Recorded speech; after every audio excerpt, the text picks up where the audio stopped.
அவள் ஒருத்தி. எழுத்தாளர் நிலோஜி. அத்தியாயம் 10. குமரா குமரா என்று அழைத்தபடியே வீட்டிற்குள் நுழைந்தாள் ஆரத்தி. அக்கா ஆரத்தியின் குரலை கேட்டதும் அட்டிலறையிலிருந்து குமரன் அம்மா செய்து வைத்திருந்த பலகாரங்களை சாப்பிட்டு கொண்டே வெளியே வந்தான். அவனது கைகளும் வாயும் நிறைந்திருந்தது பேச முடியாத அளவுக்கு. அதனை பார்த்ததும் ஆரத்திக்கு சிரிப்பு தாங்க முடியவில்லை. குமரனுக்கோ அக்காவின் அந்த சிரிப்பு எரிச்சலை ஊட்டியது. வணக்கம் அக்கா என்று கடினப்பட்டு சொல்லி முடித்தவன் இன்று இவளை வம்புக்கு இழுத்து ஒரு வழி பண்ண வேண்டும் என மனதில் எண்ணிக்கொண்டான். தான் எடுத்து வந்த பலகாரங்களை சாப்பிடுவதை மட்டும் எதற்காகவும் நிறுத்துவதாக இல்லை. அவனுக்கு சாப்பாடுதான் முதலில், பிறகுதான் மற்றியது எல்லாமே. சாப்பிட்டு கொண்டே ஆரம்பித்தான். என்னக்கா, நீங்கள் தானாமே இந்த ஊரின் இன்றைய கதாநாயகி என்று கேட்டுக்கொண்டே சிரித்தான் குமரன். தம்பி, என்னடா சொல்லுறாய் என்று கேட்டாள் ஆரத்தி. அதுதான், வந்தவுடனே ஒரு நாடகம் நடத்தினீங்களே, அதைத்தான் சொல்லுறேன் அக்கா. விளங்காத மாதிரி நல்லா நடிக்கிறீங்களே. எப்படி அக்கா உங்களால் மட்டும் இப்படி அழகா நடிக்க முடியுது என்று கிண்டல் செய்தான் குமரன். தம்பி, விளையாடாத, கடவுள் விஷயத்துல விளையாடக்கூடாது தம்பி, விடு. உன்னோட கதைக்க வந்த என்ன சொல்ல வேணும் என்றாள் ஆரத்தி. இருவரின் பேச்சுக்களும் மேலும் சரிக்கு சரி வளர்ந்து கொண்டே போனது. இவர்களின் காரசாரமான குரல்கள் முற்றத்தில் இருந்த அப்பாவின் செவிகளில் விழுந்தது. என்ன, இன்றைக்கே தொடங்கியாச்சா? உங்க 2 பேருக்கும் சண்டை பிடிக்கிறது தான் வேலையா? ஆரத்தி, இதுக்குத்தானா அவனை போய் கூட்டிக் கொண்டு வர சொன்னனே, இப்ப அப்படி என்னதான் நடந்தது என்று கேட்டுக்கொண்டே உள்ளே வந்தார் அப்பா. அம்மா வரட்டும், நான் அம்மாட்ட சொல்லுறேன், எல்லாரும் என்னத்தான் பிழை சொல்லுங்கோ என்றாள் ஆரத்தி. குமரனுடன் தனது கனவு பற்றி பேசி மனதை திடப்படுத்திக் கொள்ளலாம் என நினைத்தவளுக்கு ஏமாற்றமே மிஞ்சியது. கோவிலில் நடந்த விடயங்களை வைத்தே இப்படி கேலி கிண்டல் செய்யும் அவனிடம் கனவை பற்றி எதையும் சொல்லிவிடக்கூடாது. கனவை பற்றியும் ஏற்படுகின்ற விசித்திரமான உணர்வையும் சொன்னால் நிச்சயமாக புரிந்து கொள்ள மாட்டான். அதையும் வைத்து கிண்டல் செய்து வெறுப்பேத்துவான். அவனிடம் சொல்லவே கூடாது என்று மனதிற்குள் தீர்மானித்தவளாக தனது அறையை நோக்கி நடந்தாள் ஆரத்தி. சிறிது நேரத்திலேயே அம்மா வந்து சேர்ந்தார். குமரா என்று அழைத்தபடியே அம்மா என்று ஓடிச் சென்று குழலியின் கழுத்தை கட்டிக்கொண்டு அவளது கன்னங்களில் முத்தமிட்டான் குமரன். வந்ததும் வராமல் அவளை வெறுப்பேத்தி, இங்கே ஒரே அமர்க்களம் குழலி என்று குழலி வீட்டுக்கு வருவதற்கு முன்னர் நடந்த விடயங்களை போட்டுக் கொடுத்தார் அப்பா. சரி சரி, அக்கா ஆச்சு தம்பி ஆச்சு, விடுங்கொப்பா என்றவள் தனது அன்றாட வேலைகளில் ஈடுபட ஆரம்பித்தாள். அன்பழகனும் குழலியின் கருத்தினை ஆமோதித்தவராக அவரது அறைக்கு சென்றார், தனது கதையை தொடர்ந்து எழுதுவதற்காக. இரவு நேரமும் வந்தது. அம்மா சாப்பிட அழைத்தார். மூவரும் வந்து அமர்ந்தனர். ஆரத்தியிடம் காலையில் இருந்த தெளிவும் முகமலர்வும் காணாமல் போயிருந்ததை குழலியும் அன்பழகனும் அவதானித்தாலும் எதுவுமே கேட்டு அவளை மேலும் சங்கடப்படுத்த வேண்டாமே என்று அதற்கான நேரத்துக்காக காத்திருந்தனர். குமரன், உனக்கு அக்காட பள்ளிக்கூடத்தில் இடம் கிடைக்கல என்று அம்மா சொன்ன உடனேயே, பரவாயில்லம்மா, அக்காட தொல்லை இருக்காது என்று கூறி சிரித்தான் குமரன். குமரன், ஏண்டா, அவள் உனக்கு என்ன தொல்லை செய்தவள்? நீ இன்றைக்கு இப்ப இங்க எங்களோட இருக்கிறாய் என்றால் அதுக்கு அவள்தான் காரணம். அவள் பாவம், நீ பாவம் என்று உனக்காக என்னோட சண்டை போட்டவள். அவள் உண்ட அக்கா, மரியாதை கொடுத்து பேசு என்று கடிந்து கொண்டார். அவரது கோபம் அவரது குரலில் தெரிந்தது. அப்பாவின் கோபத்தை புரிந்து கொண்ட குமரன், இல்லை அப்பா, நான் விளையாட்டுக்காகத்தான் அப்பா சொன்னான் என்றான். சரி சரி, முதல்ல சாப்பிடுங்கோ, நாளைக்கு அப்பாவும் மகனும் இருந்து கதையுங்கோ என்று பேச்சை திசை திருப்பினாள் அம்மா. வழமைக்கு மாறாக அமைதியாக சாப்பிட்ட பின்னர் அவரவர் தத்தமது வேலைகளை செய்து முடித்துக்கொண்டு நித்திரைக்கு சென்றனர். அதிகாலையில் எழுந்து நாளாந்த கடமைகளை எல்லாம் நிறைவு செய்து கொண்டு பூங்குழலியும் ஆரத்தியும் அன்பழகனிடமும் குமரனிடமும் விடைபெற்று கொண்டு பாடசாலையை நோக்கி நடந்தனர். யாரிடம் சொன்னாலும் கிண்டல் கேலிதான் செய்வார்கள் என்ற பயம் ஆரத்திக்கு. அதனால் ஆரத்தி யாரிடமும் பகிர்ந்து கொள்ளாமல் யோசித்து கொண்டே இருந்தாள். என்ன செய்யலாம், யாரிடமும் கேட்க வேண்டாம் என முடிவு செய்து இரவு முழுமையும் வலையொளித்தளத்தில் தேடினாள். ஆனால் அவளது மனதிற்கு நிறைவான பதில் கிடைக்கவில்லை. நித்திரையை தொலைத்ததுதான் மீதமானது. அதனால் இதுவரை மனம் மட்டும் சோர்ந்திருந்தது. ஆனால் இன்று அவளது உடலும் சோர்வானது. எல்லாவற்றையுமே மாறி மாறி யோசித்து கொண்டே நடந்து செல்ல பாடசாலையின் வளாகமும் வந்தது.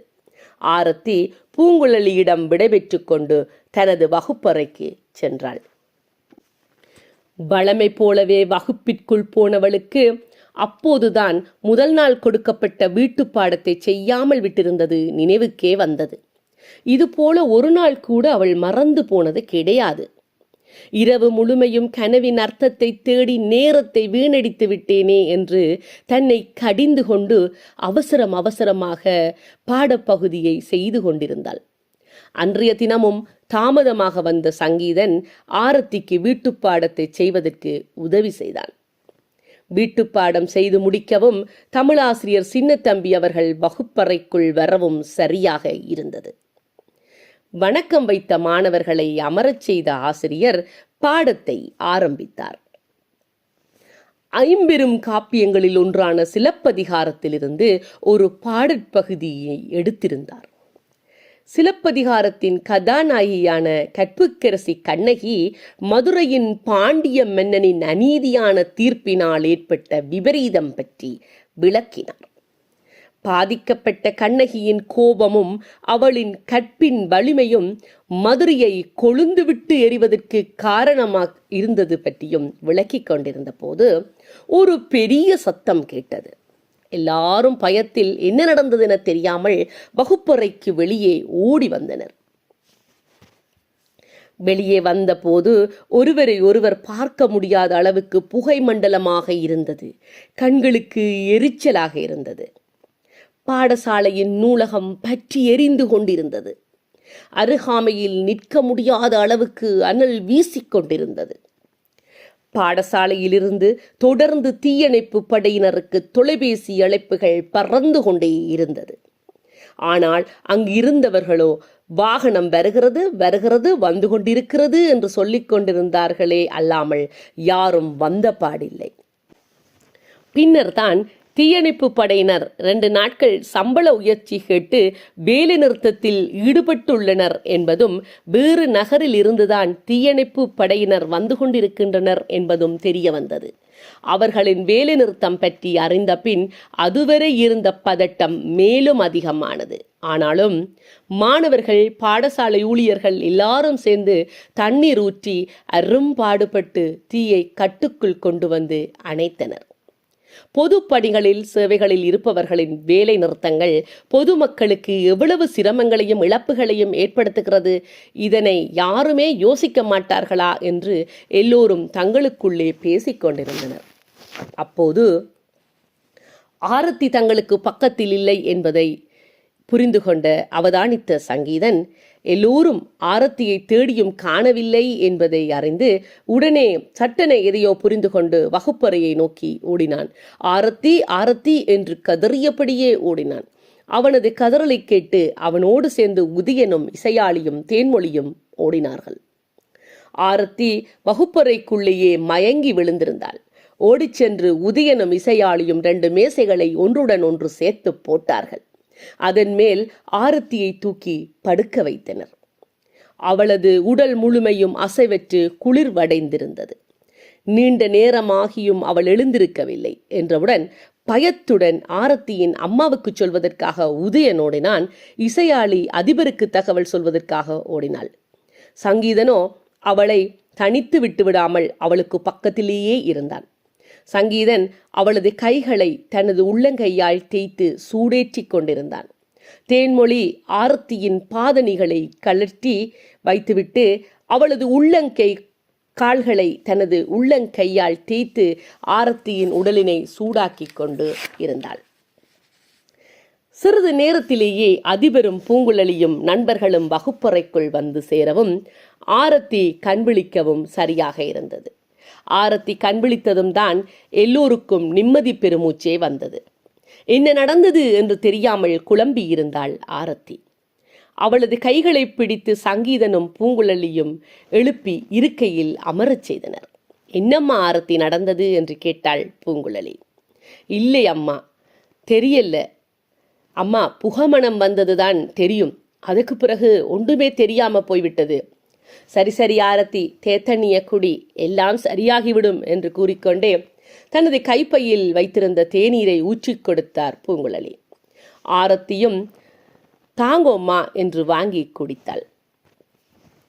வீட்டுக்கு போக போறீங்களா ஆரத்தி என்று கேட்டார் அதிபர். நன்றி ஐயா, எனக்கு சரியாகிவிட்டது. நான் பாடசாலை முடியும் வரை நின்று செல்லலாம் என்று நினைக்கிறேன் என்றாள் ஆரத்தி. பூங்குழலியும் சம்மதம் தெரிவித்தார். அதிபரும் பூங்குழலியும் விடைபெற்று கொண்டு தத்தமது கடமைகளுக்கு திரும்பினர்.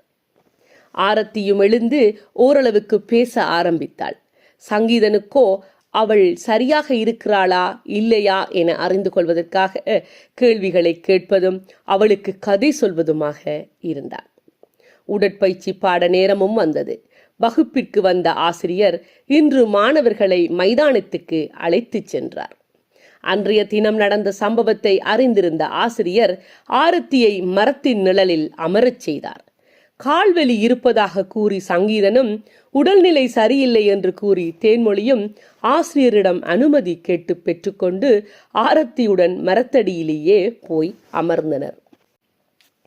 மரத்தின் வேர்கள் இருக்கை போலவே உருண்டு உருண்டு அமருவதற்கு வசதியாக அமைந்திருந்தது. மூவரும் மரத்தின் வேர்களின் மேல் அமர்ந்து கொண்டு ஏனைய மாணவர்கள் விளையாடுவதை பார்த்து கருத்துக்களை கூறி சிரித்து கொண்டிருந்தனர். ஆரத்தி, உங்களுக்கு இப்படி மயக்கம் இதற்கு முன்னமும் வந்திருக்கிறதா என்று ஆரத்தியிடம் கேட்டான் சங்கீதன். இல்லை இல்லை, இங்க வள்ளிபுரத்துக்கு வந்த பிறகுதான் எல்லாமே குழப்பமாக உள்ளது. வித்தியாசமான கனவுகள், விசித்திரமான உணர்வுகள், நம்ப முடியாத அனுபவங்கள் என்று நிறைய நிறைய விடயங்கள் எல்லாம் வந்து போகிறது என்றாள் ஆரத்தி. அதெல்லாம் விடுங்கோ ஆரத்தி, இந்த மயக்கம் எப்ப இருந்து வர தொடங்கியது என்று சொல்லுங்களேன், ஏதாகிலும் கண்டுபிடிக்க முடிகிறதா என்று பார்ப்போம் என்றாள் தேன்மொழி. ஆஹா, எங்கிட விஞ்ஞானமேத துப்பறிவாளர் தேன்மொழி கிளம்பிட்டாங்கப்பா என்று கேலி செய்தான் சங்கீதன். இல்ல சங்கீதன், உண்மையிலேயே என்னால் முடியவில்லை. ஆனால் நீங்கள் கிண்டல் செய்வீங்க என்றுதான் நான் யாரிடமும் இதுவரை எதுவுமே சொல்லவில்லை என்றாள் ஆரத்தி. ஆரத்தி, கிண்டல் கேலி செய்வது எல்லாரும் மகிழ்ச்சியாக இருக்க வேண்டும் என்பதற்காக மட்டும்தான், மற்றவர்களை வேதனைப்படுத்தக்கூடாது. இது கூட எனக்கு தெரியாதுன்னு நினைச்சிங்களோ?